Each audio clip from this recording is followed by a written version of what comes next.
చాలామంది చలికాలంలో చెవులకి ప్రొటెక్షన్ లేకుండా, ఏం కవర్ చేసుకోకుండా జర్నీస్ చేయటం అట్లా చేస్తూ ఉంటారనమాట. రీసెంట్‌గా నాకు తెలిసినటువంటి ఒక ఇన్సిడెంట్ మీకు షేర్ చేస్తాను.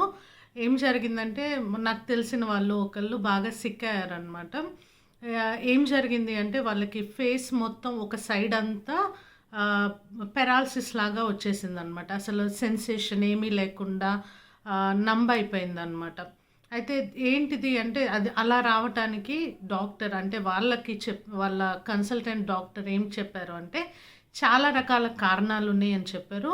బట్ ఇది సీజన్‌లో చలిగాలికి చెవులు కనుక ప్రొటెక్ట్ చేసుకోకుండా జర్నీస్ చేయటం, అట్లా చలిగాలిలో తిరగటం అట్లా చేస్తున్నప్పుడు ఏం జరుగుతదంటే, కొన్నిసార్లు ఇన్ఫెక్షన్ వచ్చి ఫేస్‌లో ఉన్న నర్వ్ అనేది డ్యామేజ్ అయ్యి, ఫేస్‌లో ఒక సైడ్ అంతా నంబ్ అయ్యే అవకాశాలున్నాయంట. కాబట్టి ఇది చలికాలం కాబట్టి అందరూ కూడా జర్నీ చేసేటప్పుడు కానివ్వండి, ఈ చలికాలంలో కానివ్వండి, చెవులని ప్రొటెక్ట్ చేసుకొని, కవర్ చేసుకొని జాగ్రత్తగా ఉండండి.